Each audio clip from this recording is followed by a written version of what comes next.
রব্বুল আলামিন কোরআনুল কারীমের মধ্যে বলেন, যখন ইসরাফিল সিংহায় ফুঁক দিবে, সমস্ত আদম সন্তান কবর থেকে যখন উঠবে একসাথে, আল্লাহ রব্বুল আলামিনের সামনে সকলেই দণ্ডায়মান হবে। ফাইদা নুফিখা ফিস-সূর ফালা আনসাবা বাইনাহুম ওয়ালা ইয়াতাসাআলুন। সে তার বংশ পরিচয় ভুলে যাবে, তার বংশ কোনো কাজে আসবে না। আল্লাহ রব্বুল আলামিন বলেন, একে অপরকে তার বংশ সম্পর্কে জিজ্ঞাসা করা হবে না। এই জন্য আল্লাহ রব্বুল আলামিন বান্দাকে বলতেছেন, বান্দা, আমি আল্লাহ তাআলা তোমাকে দুনিয়াতে পাঠিয়েছি বংশহীন, একমাত্র আমার গোলামি করার জন্য তুমি দুনিয়াতে এসেছো। দুনিয়াতে তুমি পরিচয় দিবে আমি রব্বুল আলামিনের বান্দা হিসাবে। তুমি যদি আমি আল্লাহ তাআলার বান্দা হিসাবে দুনিয়াতে বসবাস করো, এটাই হলো তুমি বান্দার জন্য সবচাইতে বড় পরিচয়। সুবহানাল্লাহ। বান্দার সবচাইতে বড় পরিচয় হলো সে আল্লাহ তাআলার গোলাম, আল্লাহ রব্বুল আলামিনের গোলাম। দুনিয়াতে যে মানুষ বসবাস করবে আবদিয়াতের জিন্দিগি নিয়ে, গোলামের জিন্দিগি নিয়ে যে বসবাস করবে, আল্লাহ তাআলা বলেন কাল হাসরের মাঠে এই যে সে গোলামি জিন্দিগি নিয়ে দুনিয়াতে বসবাস করলো, আমি আল্লাহ তাআলার গোলাম হিসাবে তার জীবনটাকে পরিচালনা করলো, রব্বুল আলামিন বলেন ওই দিন তার বংশ যদিও কোনো কাজে আসবে না, কিন্তু আমি আল্লাহ তাআলা তাকে আমার আরশের ছায়ার নিচে আমি আল্লাহ তাআলা ছায়া দান করব। সুবহানাল্লাহ। হাদিস শরীফের মধ্যে রাসূল সাল্লাল্লাহু আলাইহি সাল্লাম বলেন যে মানুষ দুনিয়াতে আসার পরে তার জীবনটা তিন ভাগে বিভক্ত। তার জীবনটা তিন ভাগে বিভক্ত করেন আল্লাহ রাব্বুল আলামিন। একটা হলো বাল্যকাল, আরেকটা হলো যৌবনকাল, তৃতীয় নাম্বার হলো বার্ধক্যকাল। রব্বুল আলামিন রাসূল সাল্লাল্লাহু আলাইহি সাল্লামকে বলেন যে আমি আমার বান্দাদেরকে বার্ধক্য বয়সের ব্যাপারে জিজ্ঞাসা করব না এবং বাল্যকালের ব্যাপারেও জিজ্ঞাসা করব না। আমি আমার বান্দাকে জিজ্ঞাসা করব যৌবনকাল সম্পর্কে। যৌবনকালটা সে কোন কাজে ব্যয় করেছে। যে ব্যক্তি তার যৌবনকালকে আল্লাহ রব্বুল আলামিনের হুকুমের মধ্যে কাটালো, রব্বুল আলামিন বলেন আমি ওই বান্দাকে কাল হাসরের মাঠে আমার আরশে আজিমের নিচে ছায়া দান করব। সুবহানাল্লাহ। قال رسول الله صلى الله عليه وسلم قال رسول الله صلى الله عليه وسلم سبعة يظلهم الله في ظله يوم لا ظل إلا ظله سبعة يظلهم الله في ظله يوم لا ظل إلا ظله إمام عادل وشاب نشأ في عبادة الله। রাসূল সাল্লাল্লাহু আলাইহি ওয়াসাল্লাম হাদিসে পাকের মধ্যে ইরশাদ করেন, আল্লাহ পাক রব্বুল আলামিন কাল হাসরের মাঠে 7 শ্রেণীর ব্যক্তিকে তার আরশের নিচে ছায়া দান করবেন। ইউজিল্লুহুমুল্লাহু ফি জিল্লিহি ইয়াওমা লা জিল্লা ইল্লা জিল্লুহু। যেদিন আল্লাহ তাআলার আরশের নিচে ছায়া ছাড়া আর কোনো ছায়া থাকবে না, সেই দিন 7 শ্রেণীর ব্যক্তিকে আল্লাহ তাআলা তার আরশের নিচে ছায়া দান করবেন। এক নাম্বার হলো ইমামুন আদিলুন, ন্যায়পরায়ণ বাদশা। ন্যায়পরায়ণ বাদশাকে আল্লাহ তাআলা তার হাসরের ময়দানে, কাল হাসরের ময়দানে আল্লাহ রব্বুল আলামিনের আরশের নিচে ছায়া দান করবেন। দুনিয়াতে আমরা যে অবস্থায় আছি না কেন, আমি যদি আমার ফ্যামিলির কর্ণধার হয়ে থাকি তাহলে আমি আমার ফ্যামিলির ইমাম। আমি যদি আমার সমাজের কর্ণধার হয়ে থাকি তাহলে আমি আমার সমাজের ইমাম। প্রত্যেকে যে অবস্থায় আছে ওই অবস্থায় সে যদি দায়িত্বশীল হয়ে থাকে, ওই দায়িত্ব সম্পর্কে আল্লাহ তাআলা তাকে জিজ্ঞাসা করবেন। এজন্য রাসূল বলেন রাষ্ট্রের যে প্রধান হবে তাকেও আল্লাহ তাআলা আরশে আজিমের নিচে ছায়া দান করবে যদি সে আল্লাহ তাআলার হুকুম মতো রাষ্ট্র পরিচালনা করে। সমাজের যে নেতা হবে ওই নেতাকেও আল্লাহ তাআলা আরশে আজিমের নিচে ছায়া দান করবে যদি সে আল্লাহ তাআলার হুকুম মতো সমাজ ব্যবস্থাকে পরিচালনা করে। চেয়ারম্যানকেও আল্লাহ তাআলা আরশে আজিমের নিচে ছায়া দান করবে যদি চেয়ারম্যান তার আল্লাহ রাব্বুল আলামিনের হুকুম মতো সে সব সমাজকে পরিচালনা করে। এজন্য নবী বলেন, এক নাম্বার হলো ইমামুন আদিলুন, ওই ইমাম যে ন্যায়পরায়ণ বাদশাহ, যে ন্যায়ের সাথে ইনসাফের সাথে বিচার কাজ সম্পাদন করেছে, তাকে আল্লাহ রাব্বুল আলামিন কাল হাসরের মাঠে আরশের নিচে ছায়া দান করবেন। সুবহানাল্লাহ। দ্বিতীয় নাম্বার হলো ওয়াশাবুন নাশা ফি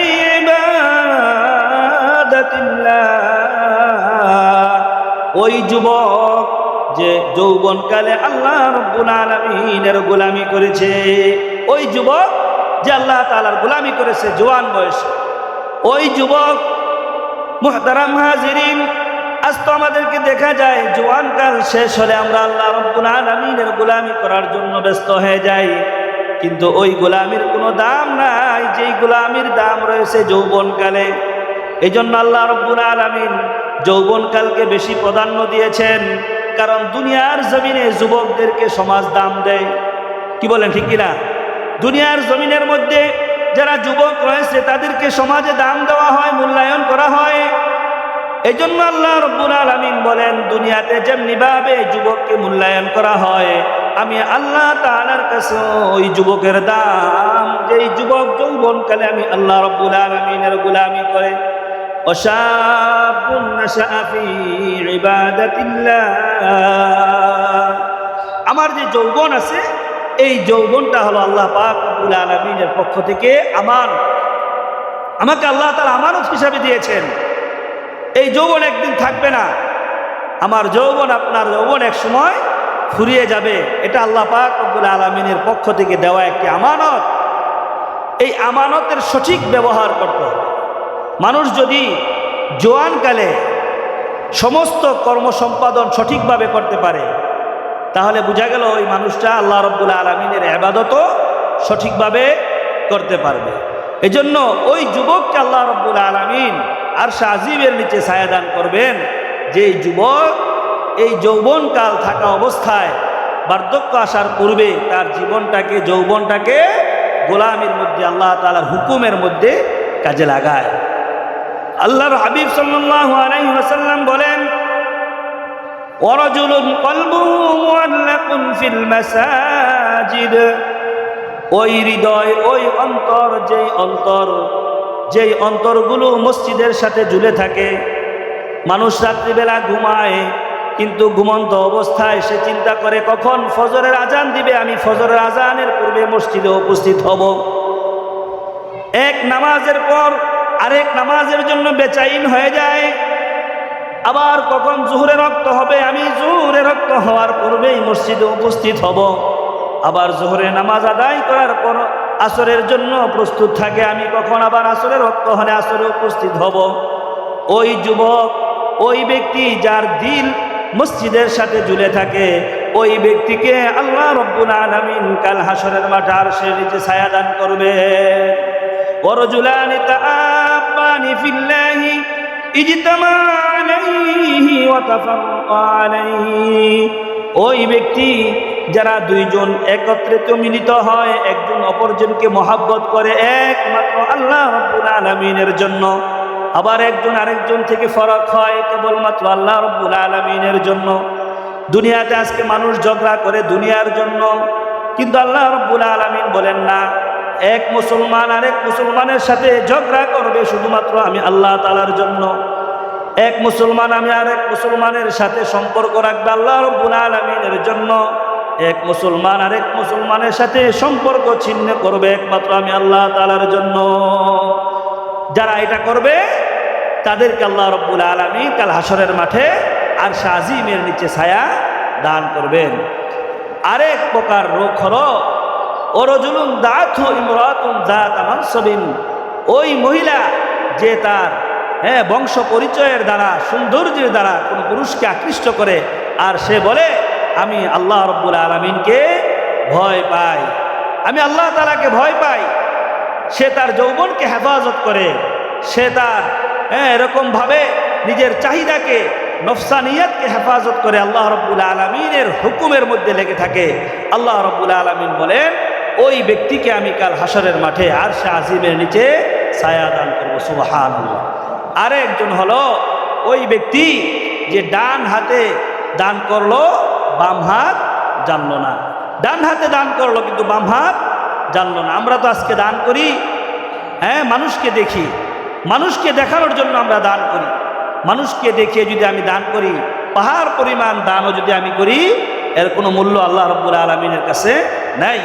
আর যদি আমি ইখলাসের সাথে আল্লাহ তাআলাকে রাজি খুশি করার জন্য দান করি, আল্লাহ রাব্বুল আলামিন বলেন, তুমি যদি একটি খেজুরের দানা পরিমাণ জিনিসও দান করো, তাহলে ইখলাসের বদৌলতে এই দানের সওয়াব উহুদ পাহাড় সম পরিমাণ আমি আল্লাহ তাআলা বৃদ্ধি করে দিব। সুবহানাল্লাহ।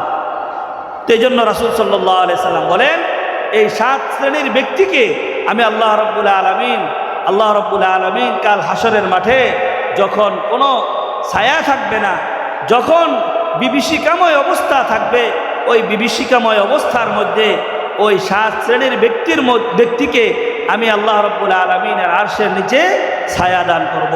মুহতারাম হাজিরিন, এজন্য আমি যে আয়াতে কারিমা তেলাওয়াত করেছি, সে আয়াতে কারিমার মধ্যে আল্লাহ রাব্বুল আলামিন বলেছেন, কাল হাসরের মাঠে মানুষের বংশ, মানুষের নাম, মানুষের সৌন্দর্য এগুলো কোনো কাজে আসবে না। অনেক সুন্দর চেহারা কাল হাসরের মাঠে কালো হয়ে কুচি হয়ে উঠবে আল্লাহ তাআলার সামনে। আবার দুনিয়াতে থাকা অবস্থায় অনেক সুন্দর সুন্দর চেহারা, অনেক কালো কালো চেহারা আল্লাহ তাআলার হুকুম মানার কারণে হাসরের ময়দানে তাদের চেহারাগুলো নূরান্বিত হবে। এরকমভাবে চমকাতে চমকাতে আল্লাহ তাআলার সামনে তারা উপস্থিত হবে। এজন্য আমরা যদি আমাদের চেহারা সুন্দর করতে চাই, আমরা যদি আল্লাহ পাক রব্বুল আলামিনের গোলাম হতে চাই, আমাদেরকে দামি বানাতে চাই, তাহলে আমাদেরকে কোরআন পড়তে হবে। কি পড়তে হবে? কোরআন বেশি বেশি করে করতে হবে। আমার কবরকে যদি আমি নূরান্বিত করতে চাই, আমার কবরকে যদি আমি নূর দ্বারা ভরপুর করতে চাই, তাহলে আমার বেশি বেশি আমার হায়াতে জিন্দিগির আমলের মধ্যে কোরআন তেলাওয়াতকে বেশি বেশি বাড়াতে হবে। কোরআন তেলাওয়াত যদি আমি বেশি বেশি বাড়াই, বেশি বেশি পড়ি, তাহলে কোরআনের বদৌলতে আমার কবর নূরান্বিত হবে।